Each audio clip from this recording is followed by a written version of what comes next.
ठगों की करतूत। दिल्ली में एक ईमानदार साहूकार रहता था। एक बार दो ठग सेठ के भेष में उसके पास आए और साहूकार से बोले, हम दोनों कुछ जेवरात बेचना चाहते हैं। आपसे निवेदन है कि आप उन्हें बिकवा दें। आपकी बड़ी कृपा होगी। साहूकार छल कपट से परे एक सरल स्वभाव का व्यक्ति था। उसने उत्तर दिया, जब तक मैं इन जेवरातों को खरीदारों को दिखाकर उनसे बातचीत न करूं, तब तक मैं आपको नहीं कह सकता कि ये बिकेंगे या नहीं। इसलिए आपको इन जेवरातों को मेरे पास छोड़ना होगा। कल दोपहर तक ग्राहकों से बात कर मैं आपको जानकारी दे दूंगा। सेठ के रूप में आए ठग बोले, आप बेखटक इन जेवरातों को अपने पास रखें। पर एक बात का ध्यान रखें कि जब हम दोनों एक साथ इन जेवरातों को लेने आए, तभी इन्हें लौटाइएगा। एक के आने पर मत लौटाइएगा। साहूकार ने कहा, ऐसा ही होगा। ठग जेवरात साहूकार के हवाले कर वहां से आगे बढ़ गए। 60-70 गज का फासला तय करने के बाद उनमें से एक साहूकार के पास वापस आया और बोला, हम ये जेवरात आपके पास नहीं छोड़ना चाहते। आप कृपा कर इन्हें वापस दे दीजिए। हम लोग कल दोपहर फिर आपकी सेवा में हाजिर हो जाएंगे। साहूकार ने पूछा, आपके दूसरे साथी कहाँ हैं? उस ठग ने उंगली से अपने दूसरे साथी की ओर इशारा कर साहूकार को बतलाया, उस तिराहे पर मेरा दूसरा साथी अपने एक मित्र से वार्तालाप कर रहा है। उसके कहने पर ही मैं आपके पास आया हूँ। साहूकार ने भी जब दूसरे ठग को तिराहे पर खड़ा देखा, तो उसने विश्वास कर पहले ठग को जेवरात वापस कर दिए। वह ठग जेवरात लेकर चला गया।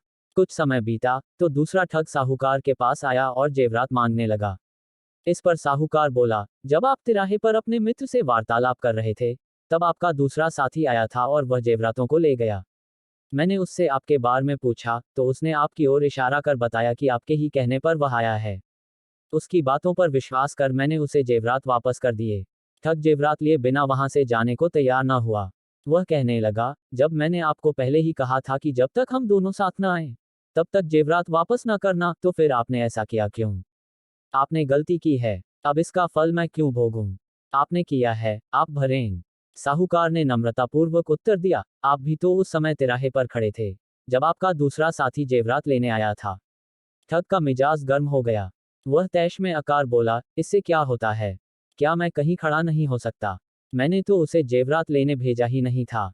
दोनों का वाद विवाद बढ़ता चला गया। ठग किसी तरह से भी बिना जेवरात के मानने को तैयार न था। जब उसे जेवरात वापस मिलने की उम्मीद न रही, तो वह साहूकार को धमकी देने लगा कि वह उसे बदनाम कर देगा और जेल की हवा खिलाएगा। साहूकार ने कहा, जो जी में आए वो करो।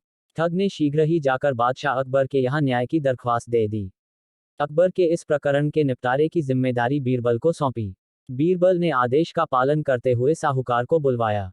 साहूकार बीरबल के सामने उपस्थित हुआ और सारी बात उसे बताते हुए बड़े बड़े विश्वसनीय महाजनों की गवाही भी दिलवाई। बीरबल को तब यकीन हो गया कि ठग का दावा झूठा है।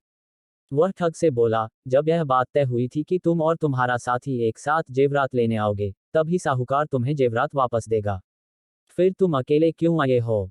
तुम्हारा दूसरा साथी कहाँ है? ठग को कोई जवाब देते नहीं बना। तब बीरबल ने साहूकार को आज्ञा दी, जाओ, जब दोनों साथ आए, तब इन्हें मेरे पास ले आना। अकेले आए तो भी लाना।